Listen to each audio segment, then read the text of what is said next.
आलमीन वल आक़िबतु लिल मुत्तक़ीन वस्सलातु वस्सलामु अला सय्यिदिल अंबियाइ वल मुरसलीन व अला आलिहि व अहलि बैतिहि व अस्हाबिहि व ज़ुर्रिय्यातिहि अजमईन। अम्मा बाद फ़अऊज़ु बिल्लाहि मिनश शैतानिर रजीम। बिस्मिल्लाहिर रहमानिर रहीम।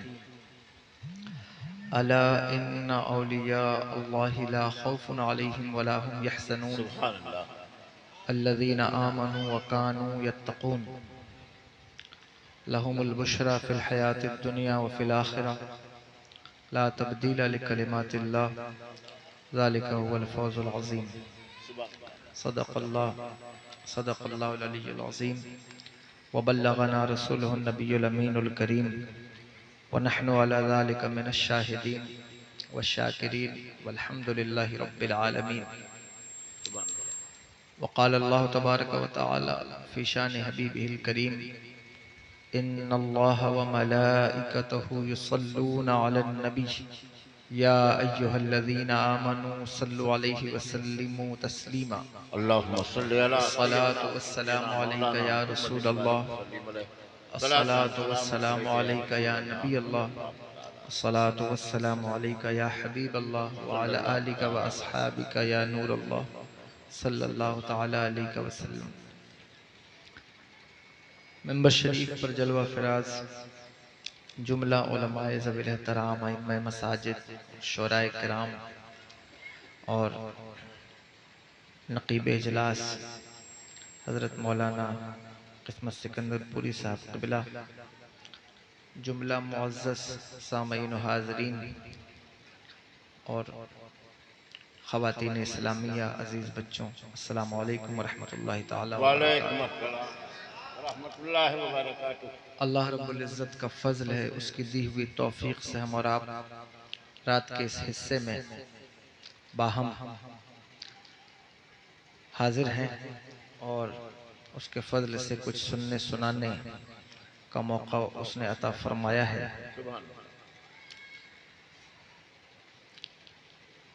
ज़ाहिर है कि रात ज़्यादा हो गई है और आप सब बामक़सद और मसरूफ़ तरीन लोग हैं। मैं आपके वक्त को ज़्यादा लेना नहीं चाहता और कुछ बातें जो इस वक्त मेरे जहन में मुस्तहज़र हैं मैं अर्ज़ करने की कोशिश करूँगा। मुझे आपका कोई मबलग़ इल्म पता नहीं है, मुझसे किसी उन्वान के बारे में भी कोई बात नहीं की गई है, किसी मौजू का पाबंद भी नहीं किया गया है, लेकिन मैंने बैनर देख करके या सुन करके ये फ़ैसला कर लिया है कि ये जश्न गौसे आज़म भी है और जश्न ईद मिलादुन नबी भी है सल्लल्लाहु ताला अलैहि वसल्लम। तो मैंने एक ऐसी आयत कुरान पाक की पढ़ी है जो बराह रास्त औलिया को डील करती है। अगर आप उस पर कुछ सुनेंगे तो मैं इंशाअल्लाह कुछ बात आपसे अर्ज कर दूंगा और अगर आप नहीं सुनेंगे तो जो लोग मेंबर पर बैठे हैं उनमें से कुछ लोग ज़रूर सुनेंगे, मुझे उम्मीद है। सब सुनेंगे, कोई नहीं जाएगा। ख़वातीन मेरी माँ बहनें काबिल क़द्र हैं, मुअज़्ज़ज़ हैं, मैं उनका एहतराम करते हुए उनसे कहता हूँ अगर वो अपने चेहरे पे दुपट्टे रख लें तो ये मजलिस और बाबरकत हो जाएगी। और फिर वो अपनी दुआओं से मुझे नवाज कर कुछ बातें मुझसे सुन लें। एहसान शाकिर साहब के पढ़ने में मुझे भी महसूस हुआ कि आज वो किसी तकलीफ़ से दो चार हैं। अल्लाह ताला उनको शिफा अता फरमाए। उनकी भरपाई तो मैं नहीं कर सकता, लेकिन मैं चाहता हूँ कि मैं भी चंद अशार नाते पाक शुक्रिया नवाज़ी। आइए साथ में मिलकर पढ़ते हैं। शायद क्यों बल्कि यकीनन नाते पाक से महफिल में नूर आता है, तबीयतें मसरूर होती हैं, बूढ़ों को जवानी आती है आइए मिलकर पढ़ते हैं, दरूद शरीफ से शुरुआत करते हैं। अल्लाहुम्मा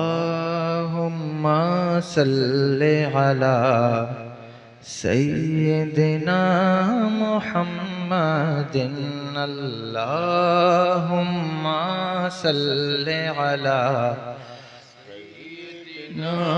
मुहम्मदिन, अल्लाहुम्मा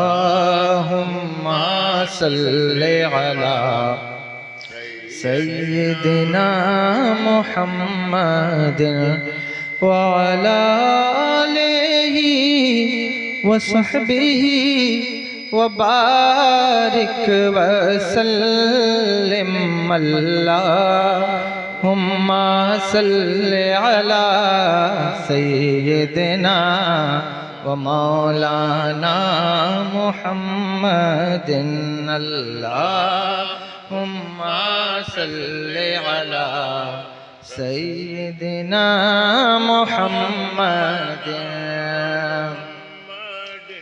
है कलाम इलाही में शम्सुद्दुहा, तेरे चेहरे नूर फ़िज़ा की कसम, कसमे शब तार में राज ये था कि हबीब की ज़ुल्फ़े दोता की कसम, कसमे शब तार में राज ये था कि हबीब की ज़ुल्फ़े दोता की कसम। तेरे खुल्क़ को हक़ ने अज़ीम कहा, तेरी खिल्क़ को रब ने जमील किया।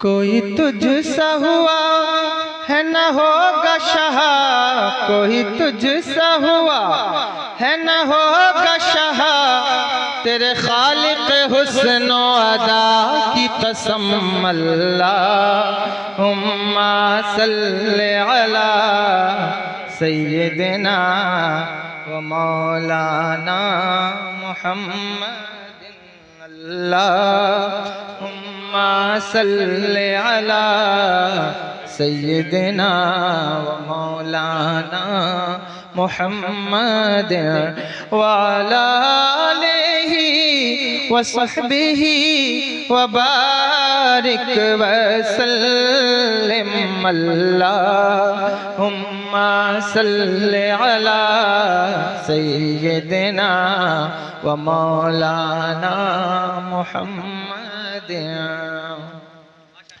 वो खुदा ने है मर्तबा तुझको दिया, न किसी को मिले न किसी को मिला। वो खुदा ने है मर्तबा तुझको दिया, न किसी को मिले न किसी को मिला। के कलाम मजीद ने खाई शाह, के कलाम मजीद ने खाई शाह, तेरे शहरो कलाम बका की कसम, अल्लाहुम्मा सल्लि अला सय्यिदिना व मौलाना मुहम्मदिन, अल्लाहुम्मा सल्लि अला सय्यिदिना व मौलाना मुहम्मदिन। तेरा मसनद नाज है अर्श बरी, तेरा महरम राज है रूह अमी। तेरा मसनद नाज है अर्श बरी, तेरा महरम राज है रूह अमी। तू ही सरवर है दो जहां है शाह, तू ही सरवर है दो जहां है शाह, तेरा मिसल नहीं है खुदा की कसम, अल्लाहुम्मा सल्लि अला सय्यिदिना व मौलाना मुहम्मदिन, अल्लाहुम्मा सल्लि अला सय्यिदिना व मौलाना मुहम्मदिन। एक शेर आप मेरे साथ पढ़ लीजिए, आखिरी प्रोग्राम का वक्त है और दूसरा पहर है, मकबूलियत का वक्त है। मेरे साथ वजीफे के तौर पे इसको पढ़ें। तू ही बंदों पे करता है लुत्फ अता, है तुझी पे भरोसा तुझी से दुआ। तू ही बंदों पे करता है लुत्फ अता, है तुझी पे भरोसा तुझी से दुआ। मुझे जलवे पाक रसूल दिखा, मुझे जलवे पाक रसूल दिखा, मुझे जलवे पाक रसूल दिखा। तुझे अपने ही ज़ौला की कसम अल्लाहुम्मा सल्ली अला सय्यिदिना व मौलाना मुहम्मदिन अल्लाहुम्मा सल्ली अला सय्यिदिना व मौलाना मुहम्मदिन व अला आलिहि व सहबिहि व बारिक व सल्लिम अल्लाहुम्मा सल्ली अला सय्यिदिना व मौलाना मुहम्मदिन सल्ली अला सय्यिदिना व मौलाना मुहम्मदिन सल्लल्लाहु तआला अलैहि वसल्लम। आइए कुछ हिम्मत की जाए। इंसान को चाहिए कि वो जिससे मोहब्बत करता है उसके बारे में कोई जुस्तजू करे। नफरत का भी तकाजा है लगभग कि नफरत में भी इतनी जुस्तजू तो होती है कि अभी मैं सुन रहा था कि इस्लाह फरमा रहे थे, इसलिए कभी ऐसा इंसान मेंबर पर मौजूद हो तो उस वक्त लफ्ज को बड़े सही तराजू में रख के बोलना चाहिए। लेकिन यह है कि इंसान को चाहिए कि जिससे मोहब्बत करता है उसके बारे में जाने।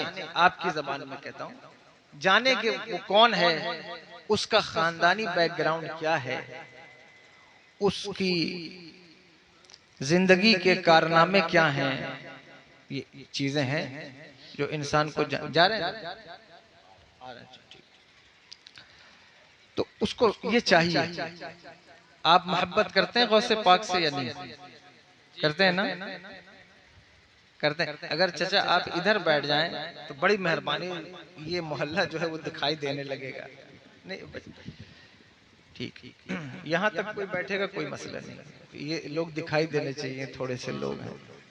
मोहब्बत करते हैं या नहीं करते? करते हैं। तो जो मोहब्बत करता है उसे चाहिए कि वो अपने महबूब का नाम तो याद करे। चाहिए या नहीं चाहिए? अगर आपसे मैं पूछूं कि आप गौसे पाक से मोहब्बत करते हैं, आप बताइए कि हुजूर गौसे पाक किस सरजमीन पर पैदा हुए? आपको मालूम है?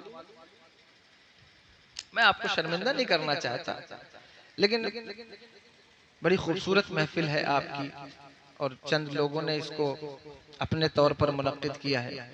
कुछ बातें आप सीख लें, इससे आपका भी फायदा हो। किस जगह पैदा हुए? कहाँ? बगदाद में। वो देखिए एक आदमी हिम्मत तो की कम से कम। जीलान में पैदा हुए। जीलान कहाँ है? ईरान में।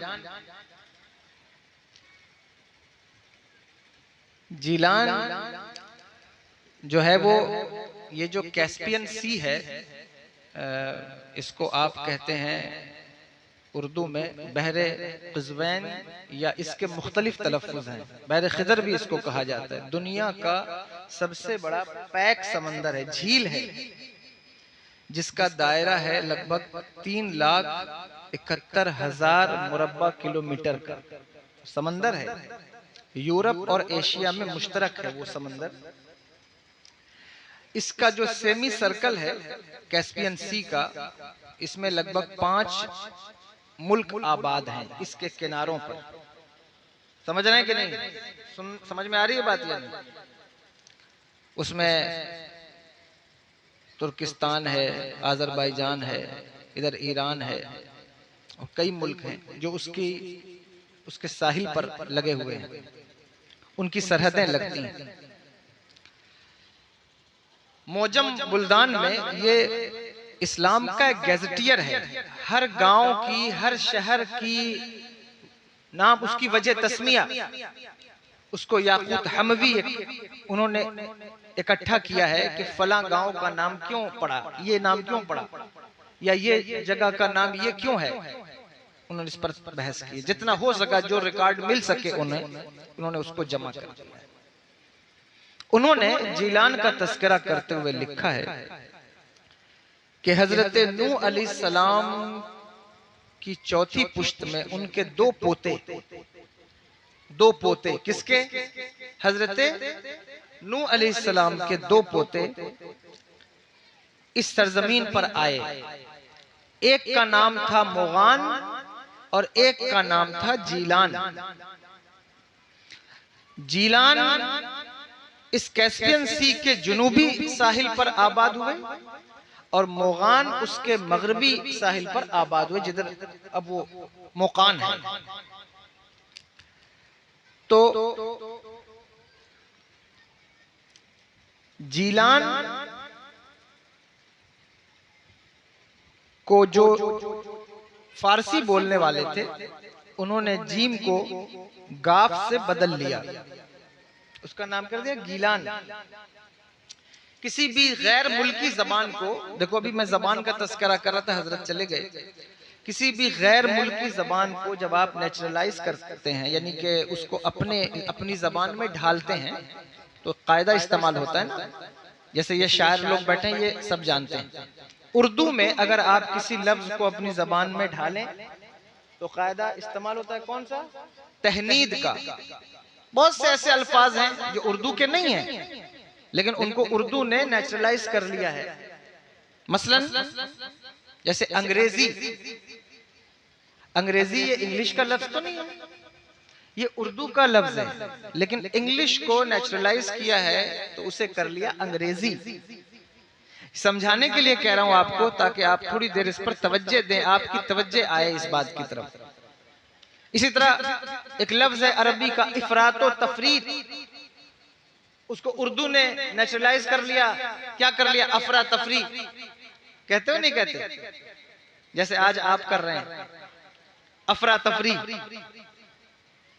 इसी तरह फारसी में कोई लफ्ज फारसी वाले लेना चाहे तो उसमें कायदा इस्तेमाल होता है, उसको कहते हैं तफरीस। इस तरह अरबी में भी कायदा इस्तेमाल होता है।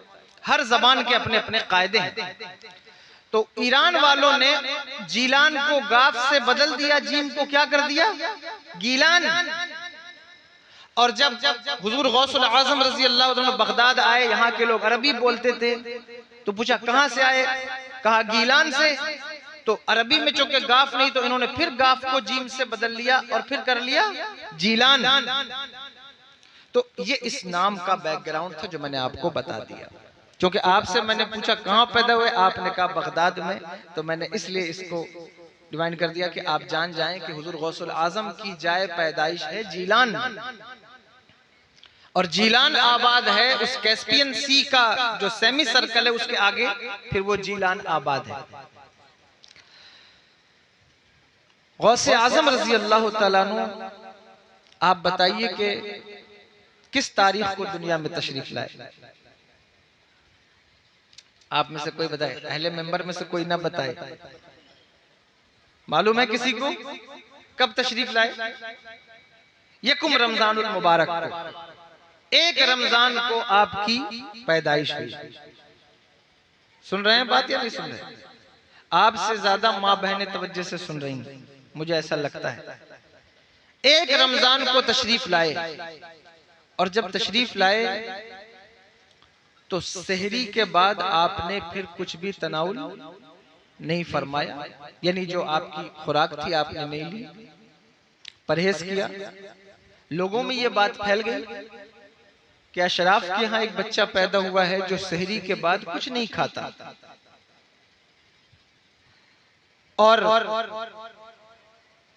दूसरे साल जब रमजान आया तो चांद का झगड़ा पड़ गया।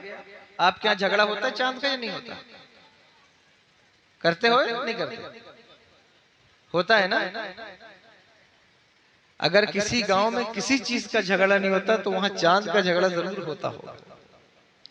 इसलिए कि कुछ लोग चाहते हैं कि चांद 28 को ही निकल आए, रमजान का नहीं, ईद का। रमजान का, अच्छा रमजान के चांद में कभी नहीं झगड़ते लोग। 29 को हुआ नहीं हुआ किसी को कोई खबर नहीं, लेकिन ईद का चांद अगर 29 को नहीं, कुछ तो 28 को ही चाहते हैं कि चांद निकल आए।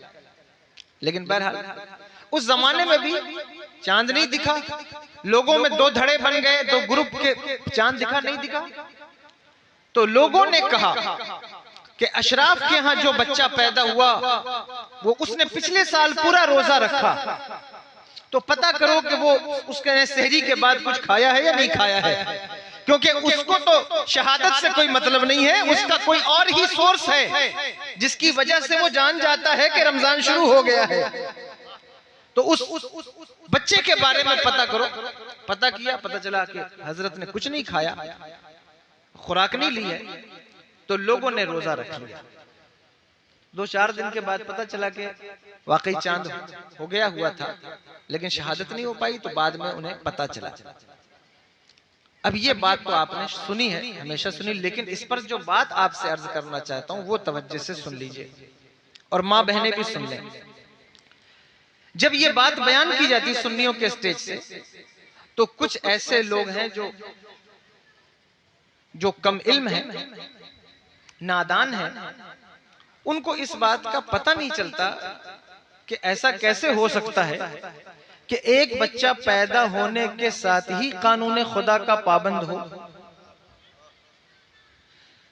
ऐसा कैसे हो सकता है कि पैदा होने के साथ ही कानून खुदा का पाबंद हो जाए और रोजा रखने लगे, पैदा होते ही कुरान का हाफिज हो चंद पारों का? ऐसा कैसे हो सकता है? ये बात काबिल गौर है। अगर कोई इसे अहले सुन्नत वल जमात के अकीदे से न समझना चाहे तो इसे साइंस के एतबार से समझ ले, क्योंकि साइंस का दौर है। लोग कहते हैं कोई चीज हम उस वक्त कबूल करेंगे जब वो साइंस के एतबार से परफेक्ट हो, तो उसे माना जाएगा। यहाँ आप भी बैठे हैं, ये पुलिस महकमे के हजरात भी यहाँ बैठे हुए हैं, और भी लोग होंगे। मुझे नहीं मालूम किसका ताल्लुक किस मजहब से है, लेकिन साइंस का तो कोई मजहब नहीं है, इसलिए इस बात को तवज्जो से आप सुन सकते हैं। सुन रहे हैं या नहीं सुन रहे हैं? आपका रिस्पॉन्सिव एटीट्यूड बताना चाहिए कि आप सुन रहे हैं, वरना मैं तकरीर खत्म कर दूंगा। समझे आप? तो आप आज भी चले जाएं, यहूदियों का अभी तस्करा हो रहा था ना, तस्करा कर रहे थे। दुनिया के अंदर यहूदी एक ऐसी कौम है जिसके बारे में ये कहा जाता है कि इनका जो दिमाग है ये गॉड गिफ्टेड है, यानी दिमाग के मामले में, माइंड के मामले में ये सबसे आगे है। ये बात मैं नहीं कह रहा हूं, ये आम बात है जो बात कही जाती है। सबसे ज्यादा बड़े बिजनेसमैन, कैपिटलिस्ट उनके यहां पाए जाते हैं। क्यों? उसकी वजह क्या है? उसकी वजह यह है कि वो अपने बच्चों का बहुत एहतमाम करते हैं, उनकी परवरिश का वो बड़ा ख्याल करते हैं। जब से उनकी यहाँ औरतें प्रेग्नेंट होती हैं, यानी प्रेगनेंसी का टाइम शुरू होता है, हमल से होती हैं, पेट से, उसी वक्त वो अपने बच्चों की तरबियत शुरू कर देते हैं। कैसी तरबियत करते हैं? तरबियत ऐसे करते हैं कि वो अपनी औरतों को, अपनी बीवियों को पजल्स देते हैं, वो मैथ के क्वेश्चंस देते हैं, कभी उनको फिजिक्स पढ़ाते हैं, और वो किताबें हल करती हैं, सवाल हल करती रहती हैं।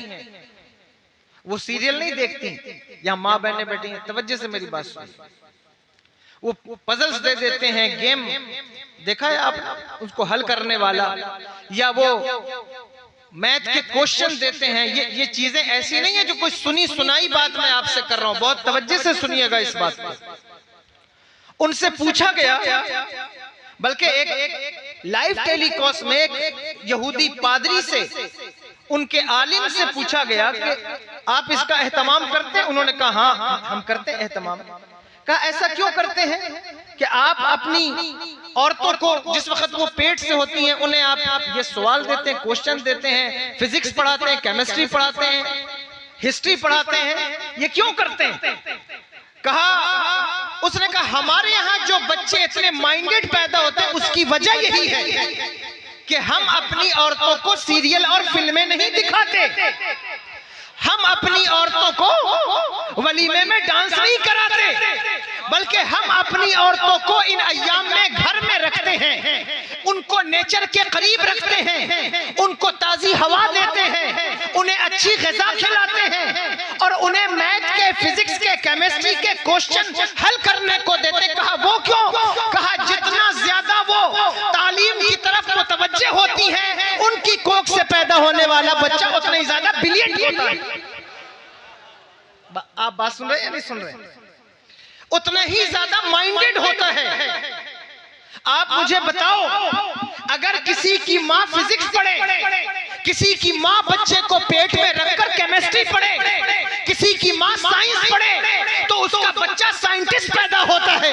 और अगर किसी की माँ बच्चे को पेट में रखकर तहज्जुद की नमाज अदा करे, अल्लाह की याद करे, कुरान की तिलावत करे, तो बच्चा अल्लाह का वली क्यों नहीं पैदा? ये बात नारे तकबीर, नारे रिसालत, फैज़ाने गौसे आज़म, वाह माशाअल्लाह, बहुत अच्छा। बोलो होगा कि नहीं होगा? यही वजह है कि आप कहते हैं अब ऐसे बच्चे नहीं पैदा होते। आप अपने औरतों का एहतमाम कीजिए, जिस वक्त वो इस कंडीशन में हो उन पर मेहनत कीजिए, वो दरूद शरीफ का विर्द करें। ये पढ़ाया जाता है, बताया जाता है या नहीं बताया जाता? वो जितना ज्यादा कुरान पढ़ेंगी, वो जितना ज्यादा अच्छी बातों का तज़किरा करेंगी, उसका असर बच्चे के ऊपर होता है। ये बात मैंने साइंसी तौर पर इसलिए कही कि अगर मैं इसको सिर्फ इस्लामिक तौर पे कहता तो शायद आप ये कहते कि ये फरसुदा ख्याल लोग हैं, ऐसी बात करते हैं, इसलिए मैंने इस जबान में इस बात को कहा है। अमेरिका के अंदर एक इदारा है, उसका नाम है द फर्स्ट 7, यानी इब्तदाई 7 सालों तक बच्चों को क्या सिखाना है, उनकी तरबियत कैसे करनी है, वो इदारा सिर्फ इसी चीज के लिए है। क्योंकि वो कहते हैं कि इंसान की सारी जिंदगी में इंसान कभी उतना इल्म, उतनी तरबियत, उतने मैनर्स नहीं सीख सकता जितना वो इब्तदाई 7 साल में सीख सकता है।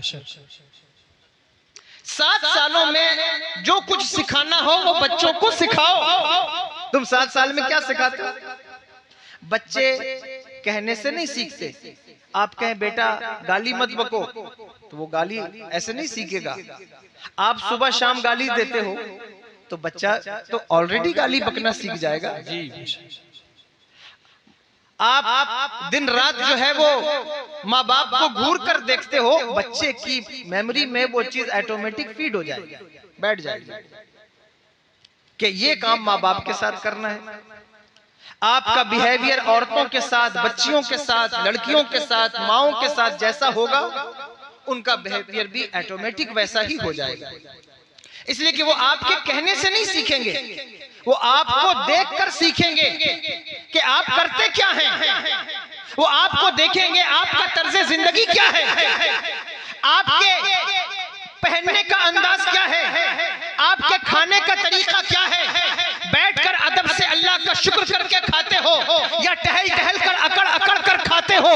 वो देखेंगे कि आप जो है वो दिन में 5 मरतबा मस्जिद जाते हो या जो है वो दिन में 10 मरतबा चाय खाने की दुकान पर बैठते हो। वो ये देखता है कि मेरी माँ शौहर का कितना एहतराम करती है, वो ये देखता है कि बात करने का तरीका क्या है। जो कुछ वो देखता है वही सीखता है। तो मुझे बताओ, अगर तुम्हारे गांव में पैदा होकर कोई बच्चा शराबी बने तुम्हें देखकर, अगर तुम्हारे गांव में कोई बच्चा जुआरी बने तुम्हें देखकर, तो मुझे बताओ, जिसने अपने माँ बाप को अल्लाह की याद में रोते देखा होगा, जिसने अपने माँ बाप को लोगों के हक अदा करते देखा होगा, जिसने अपने माँ बाप को बड़ों का अदब और छोटों पर शफकत करते देखा होगा, तो वो नेक बनेगा या नहीं बनेगा? बेशक, अल्हम्दुलिल्लाह, नेक ही बनेगा। इसलिए माँ बाप का अहम किरदार है बच्चों की परवरिश में। आप गौसे आजम का तस्करा हर साल सुनते हैं, लेकिन ये बात इसलिए कह रहा हूं कि आप इन चीजों को समझ। पहले लोग अच्छी चीजों के बारे में आगाही रखते थे और उन चीजों को सेलिब्रेट भी करते थे, लेकिन अब ये तरीका खत्म हो गया।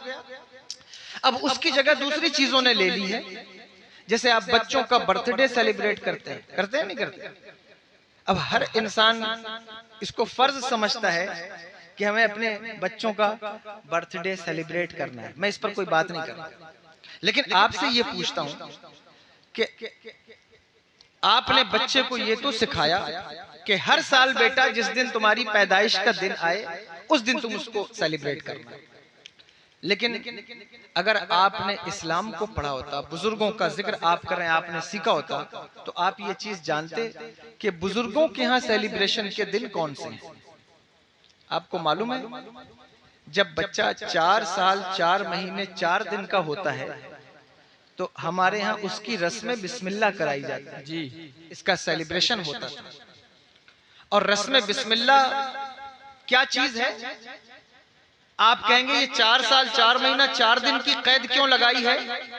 मुसलमानों के किसी अमल को मुंह उठाकर बुरा ना कहा करो, उसके पीछे का बैकग्राउंड जानने की कोशिश किया करो कि अगर मुसलमानों में कोई चीज राइज है, कोई चीज दाखिल है, तो आप सीधे कहते ये बिदअत है। बिदअत कहने से पहले देखा करो कि वो बिदअत कौन सी कबील की है, उस बिदअत से फायदा कितना है, और वो बिदअत अच्छी है या बुरी है। ये वो बिदअत है जो कामयाब करेगी या वो बिदअत है जो गुमराह करेगी, इसको देखना जरूरी है। इसलिए मुसलमानों में जो तरीका ऊपर से चला आ रहा है, अगर मुसलमान उसे अच्छा समझते हैं तो ये हदीस पाक है ना, मा राहुल मुस्लिमूना हसनुन हसनन फहुवा इंदल्लाहि हसनुन। इस पर आप कलाम कर सकते हैं इस हदीस की असनाद पर बिलाशुबा, लेकिन अगर आप इसको हदीस ना भी माने तो आप बुजुर्गों का कौल होने से इनकार नहीं कर सकते। मुसलमानों के नजदीक जो चीज अच्छी है वो अल्लाह के नजदीक भी अच्छी है, और मुसलमानों के नजदीक जो चीज बुरी है वो चीज अल्लाह के नजदीक भी मजमूम। ये तरीका चला आ रहा है। इसकी वजह क्या है? कभी किसी एक प्रोग्राम में मैं गया, वहां किसी ने मुझसे पूछा तो मैंने यूं ही जवाब दिया कि हो सकता है इसकी वजह ये हो कि जिस वक्त नुज़ूल कुरान शुरू हुआ उस वक्त नबी की शहजादी मलिका फिरदौसे बरी हजरत खातून जन्नत की उम्र 4 साल से कुछ ज्यादा थी।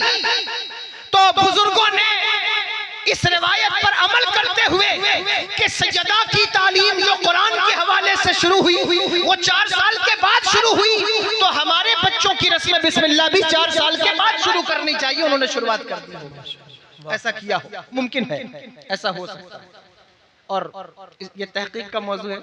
लेकिन जब रस्म बिस्मिल्लाह होती है वो उसमें क्या होता है कि किसी ऐसे आलिम को, किसी ऐसे इंसान को बुलाया जाता है जो बाफैज हो, बाकरामत हो, मुत्तकी हो, आलिम हो, और उससे अपने बच्चों की पढ़ाई की शुरुआत कराई जाती है, स्टार्टिंग कराई जाती है। समझे?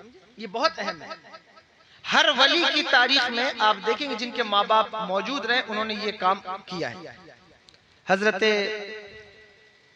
बाबा कुतुबुद्दीन बख्तियार काकी रहमतुल्लाह ताला अलैह के हवाले से मैंने पढ़ा है कि आपके वालिद गिरामी का विसाल बचपन में हो गया था, और आपकी वालिदा ने आपको ओश जानते हो कहाँ है? ये उज़्बेकिस्तान के अंदर है। आपने वहां उनकी परवरिश की, और जब आप 4 साल 4 महीने के हुए उन दिनों हुजूर गरीब नवाज रजी अल्लाह ताला अन्हु ओश तशरीफ लाए। तो जब तशरीफ लाए तो आपकी वालिदा ने अपने खादिम से कहा कि मेरा बेटा 4 साल 4 महीने से का हो गया है, तो अब मुझे पता चला है कि शेख मोइनुद्दीन चिश्ती रहमतुल्लाह ताला अलैह तशरीफ लाए, ले जाओ और इसकी रस्म बिस्मिल्लाह कराओ। तो जब वो खादिम ले करके आए हजरत के पास, तो हजरत ने हजरत बाबा कुतुब को देखकर फरमाया कि इनकी रस्म बिस्मिल्लाह हजरत काजी हमीदुद्दीन नागौरी कराएंगे। काजी हमीदुद्दीन नागौरी कराएंगे। सुन रहे हैं आप? बात नहीं सुन रहे हैं? काजी हमीदुद्दीन नागौरी कराएंगे। अब उस वक्त काजी हमीदुद्दीन नागौरी वहां तशरीफ फरमा नहीं थे, लेकिन 2-4 दिन के बाद या कुछ देर के बाद वो तशरीफ लाए और उन्होंने हुजूर कुतुबुद्दीन बख्तियार काकी रहमतुल्लाह ताला अलैह की बिस्मिल्लाह कराई, रस्म बिस्मिल्लाह। और जब रस्म बिस्मिल्लाह कराई तो कहा बेटा पढ़िए अलिफ। तो वो कहते कि मैं अलिफ नहीं पढ़ूंगा। कहा फिर क्या पढ़ेंगे? कहा मैं सीन पढ़ूंगा। कहा सीन क्यों पढ़ेंगे? शुरुआत तो अलिफ से होती है, आप सीन क्यों पढ़ेंगे? कहा इसलिए कि अलिफ से सीन तक मैं पढ़ चुका हूं, अब मुझे सुब्हानल्लज़ी असरा से शुरू कराइए।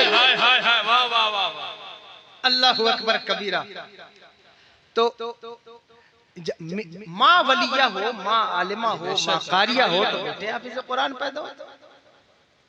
अब काजी हमीदुद्दीन नागौरी ने रस्म बिस्मिल्लाह का, इसका मतलब क्या कि हुजूर गनी नवाज ने फरमाया कि इस बच्चे का जो फैज है तालीम का वो हजरत काजी हमीदुद्दीन नागौरी के पास है, वो रस्म बिस्मिल्लाह कराए।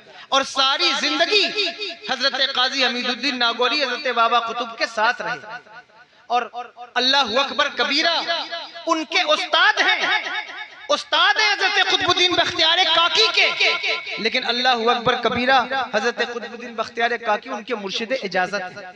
और इतना अदब करते अपने शागिर्द हजरत कुतुबुद्दीन बख्तियार काकी का कि अपने बेटों से कहा था, मेरे बेटों जब मेरा इंतकाल हो जाए तो मुझे कुतुबुद्दीन बख्तियार काकी के पैताने उनके कदमों में दफनाना। बेटों ने कहा अब्बा आप उनके उस्ताद हैं, आपके तो उनके कदमों में दफनाना। कहा कि तुम नहीं जानते कि अल्लाह ने कुतुबुद्दीन बख्तियार काकी को क्या रुतबा अता फरमाया, कहा उनके कदमों में दफनाना। आज भी आप दिल्ली जाइए, अगर आप हजरत कुतुबुद्दीन बख्तियार काकी के आस्थाने पर गए, आप देखेंगे पैताने हजरत काजी हमीदुद्दीन नागौरी का मज़ार है, आस्थाना है। जो गली है उस गली में आप दाखिल होंगे हजरत कुतुबुद्दीन बख्तियार काकी रहमतुल्लाह ताला की बारगाह में जाने के लिए, तो पहले हजरत काजी हमीदुद्दीन नागौरी का आस्थाना पड़ता है। और जब बच्चों ने दफनाना चाहा पैताने, तो बच्चों ने सोचा कि उस्ताद हैं, मर्तबा बड़ा है, तो पैताने कैसे दफनाएं? तो ऐसा करते हैं कि थोड़ा ऊंचा करके, ऊंची टेकरी है उस पर दफना देते हैं। तो पैताने तो दफनाया, लेकिन ऊपर दफनाया। ख्वाब में आए और कहा मेरे बेटों तुमने मुझे कुतुबुद्दीन के सामने रुस्वा कर दिया है, मुझे ऊपर दफना दिया और कुतुबुद्दीन बख्तियार काकी नीचे दफनाए। अल्लाहु अकबर। ये मैं बता ही रहा हूँ कि आप अपने बच्चों की रस्म बिस्मिल्लाह, फिर आता है रोजा कुशाई, कभी कराए? रोजा कुशाई बच्चों की होती थी पहले, आपको पता नहीं मालूम है नहीं मालूम, हम लोग जब मदरसे में पढ़ते थे उस वक्त इक़रा बिस्मि रब्बिकल लज़ी खलक, ये सूरह जब शुरू होती थी तो उस वक्त एक फातिहा दिलाया जाता था, वो गेहूं की घुंगनी का फातिहा। आपको पता नहीं मालूम है या नहीं मालूम, लेकिन ये अमल किया जाता था। हो सकता है आज किसी से पूछे ये क्यों किया जाता था, आप कहें कि वो फरसूदा ख्याल लोग थे, लेकिन आपको इसकी अहमियत का अंदाजा नहीं है। उसकी वजह क्या है? कुरान पाक में इक़रा बिस्मि रब्बिकल लज़ी खलक का जो मकाम है वो क्या है कि सबसे पहले मेरे नबी के ऊपर जो कलिमात नाजिल हुए हैं वो यही कलिमात हैं। इसलिए जब बच्चा वहां तक पहुंचता था, माँ बाप कहते थे ये वहां तक पहुंचा है, अब जो है वो शुक्राने के लिए कोई फातिहा पेश किया जाए। उससे बच्चों को इसकी अहमियत का पता चलता था। लेकिन ये सेलिब्रेशन खत्म हो गए हैं। अब सेलिब्रेशन क्या है? बर्थडे का सेलिब्रेशन है, मैरिज एनिवर्सरी का सेलिब्रेशन। लोग तो अपनी गाड़ियों की एनिवर्सरी मनाते हैं, उसका भी बर्थडे मनाते हैं, लेकिन ये चीजें आपके मुआशरे से गौसे आजम की तारीख सुनने का मतलब ये है कि आप अपने बच्चों की तरबियत इस अंदाज में करें। 7 साल की उम्र में बच्चों को नमाज पढ़ाने का हुक्म है कि उन्हें डांट कर जबरदस्ती नमाज पढ़ाई जाए, उन्हें नमाज की आदत डाली जाए। क्यों डाली जाए आदत? इसलिए कि बुरी चीजों की आदत तो डालना नहीं होता, अच्छी चीजों की ही आदत डालनी होती है। बुरी चीजों की आदत खुद ब खुद लग जाती है। बच्चे 8 साल के होते हैं, कितने ऐसे लोग मेरे पास भी आते हैं कि हजरत बच्चा मेरा सिगरेट पीता है, आप कोई तावीज दीजिए सिगरेट ना पिए। 12 साल के बच्चे साहब शराब पी रहे हैं, ये आदत किसने डाली है?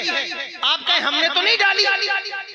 बुरी चीजों की आदत कोई नहीं डालता, वो खुद ब खुद लग जाती है। कब? जब अच्छी चीजों की आदत ना डाली जाए। वो मैं एक कहा करता हूं, ये बात बहुत अहम है कि चढ़ान में गाड़ी को ऊपर ले जाने के लिए एक्सीलरेट करना होता है तो गाड़ी ऊपर जाती है। पीछे लाने के लिए बैक गियर नहीं डालना है, बस एक्सीलरेटर लेना छोड़ो, खुद ब खुद पीछे आएगी। दुनिया में अगर पढ़ने लिखने के लिए, काबिल बनने के लिए मदरसों की, स्कूल की, यूनिवर्सिटी की जरूरत है। स्कूल जाना होता है, मदरसे जाना होता है। जाहिल बनने के लिए कोई स्कूल नहीं है, जाहिल बनाने के लिए कोई यूनिवर्सिटी नहीं है। बस स्कूल जाने की आदत छोड़ दो, खुद ब खुद इंतजाम है जाहिल बनने का। समझे आप? इसलिए शराब पीने, गांजा पीने, ड्रग्स लेने, इन सारी चीजों के लिए किसी आदत की जरूरत नहीं। बस नमाज की आदत ना डालो, महफिलों की आदत ना डालो, ये आदत खुद ब खुद लग जाएगी। तुम्हें कोशिश करना होगा अपने बच्चों को इन आदतों से बचाने के लिए अच्छी आदतें डालें। वो अच्छी आदतें क्या? कभी आपने मेहनत की है, माँ बहनें भी यहाँ बैठी हैं, सुन रही मेरी बात कि आप कहते हो कि बच्चे तुम 5 साल के 6 साल के, तुम्हें नमाज पढ़ना चाहिए। हजरत बाबा फरीद की वालिदा मुसल्ले के नीचे शक्कर रखती हैं। आज तो वलियों की जिंदगी डिस्कस की जाए तो लोगों को आग लगती है ना कि वलियों की जिंदगी क्यों डिस्कस करते हो, कुरान और हदीस की बात करो, बस हम वही मानेंगे, उसके अलावा कुछ नहीं मानेंगे। हजरत गौसे आजम का नाम लेकर कोई आयत तो नहीं पढ़ी जा सकती ना, क्योंकि उस वक्त तो नुज़ूल कुरान का सिलसिला बंद हो चुका हुआ है। बल्कि जो लोग नुज़ूल कुरान के वक्त मौजूद हैं, अगर उस दौर में भी किसी का नाम लेकर के कोई आयत पढ़ी जा सकती, इसकी इक्की दुक्की मिसाल है। किसी का नाम लेकर नेम वाइज कुरान की आयत नहीं पढ़ी जा सकती, इसलिए कि ये कोई शादी का शजरा नहीं है, शादी का सेहरा नहीं है कि जिसमें खालू का, फुफ्फा का, नाना का, सबका नाम आए। ये कोई नॉवेल की किताब नहीं है, ये कोई चिट्ठी नहीं है। कुरान एक कानून की किताब है, एक विजडम है, उसूल की किताब है कि जिससे उसूल निकलते हैं। लेकिन कुछ लोग ऐसे हैं जो कहते हैं हम नहीं माने, आप कुरान में दिखाओ। 11वीं कहाँ है, कुरान में दिखाओ। 12वीं कहाँ है, कुरान में दिखाओ। जो कुरान में नहीं है वो नाजायज। उससे पूछो तेरा नाम कुरान में कहाँ है। अगर ये फतवा देता है कि जिसका नाम कुरान में ना हो वो नाजायज है, तो बता तेरा नाम कुरान में कहाँ है। अगर तेरा नाम नहीं है तो फिर वही फतवा खुद के ऊपर भी लगा कि जिस तरह 11वीं को नाजायज कहता है, इस तरह तू भी तो नाजायज होगा। बुजुर्गों से एतबार उठ गया। अल्लाह के वलियों बुजुर्गों की सीरतों को, उनको बयान करना लोग मायूब समझते हैं। अल्लाह के बंदों और नौजवानों, बिलखुसूस मैं तुमसे कहता हूं, अल्लाहु अकबर कबीरा, अपने बुजुर्गों को याद रखो। लफंगों के चक्कर में, सोशल मीडिया पर के प्लेटफॉर्म पर बैठे हुए आवारा, बेहुदा और जाहिलों के चक्कर में अपने पाकीज़ा बुजुर्गों की इज्जतों की चादर न उतारो। उन्होंने जो दीन तुम्हें दिया है, उन्होंने जो काम तुम्हारे लिए किया है, वो कोई कमेटी, कोई प्लेटफॉर्म, कोई जमात मरते दम तक नहीं कर सकेगी। चैलेंज के साथ लोग कहते हैं साहब बुजुर्गों ने क्या काम किया है, हमारी कमेटियां काम कर रही हैं, हम सोशल मीडिया पर हमने इतने फॉलोवर्स बना लिए, हम काम कर रहे हैं, हमने इतनी बड़ी जमात बना ली, हम काम कर रहे हैं। मैं कहता हूं सारी जमात और सारे सोशल मीडिया के प्लेटफॉर्म मिलकर वो काम नहीं कर सकते जो नबी की औलाद गरीब नवाज की एक नजर ने किया है, जो गौसे आजम की एक नजर ने किया है, तुम नहीं कर सकते ये काम। मैंने पढ़ा है हुजूर गौसे आजम की तारीख जिंदगी में कि हुजूर गौसे आजम खिताब फरमाते एक मजलिस में 50-50 हजार यहूदी ईमान लाते, 50,000 यहूदी एक महफिल में ईमान लाते। यहूदी कोई मामूली कौम नहीं, मुशरिकों का कलमा पढ़ना आसान है, लेकिन यहूदियों का कलमा पढ़ना ये टफ काम है, मुश्किल काम है, ये जिद्दी कौम है। लेकिन उन्होंने इस्लाम की सदाकत का एतराफ किया, माना है, और गौसे आजम की निगाह से ये काम किया। हजरत इमाम अहमद इब्न हंबल की तारीख जिंदगी में लिखा है कि जिस दिन आपका विसाल हुआ 2 लाख यहूदी आपके जनाजे को देखकर ईमान लाए, जनाजे को देखकर ईमान लाए।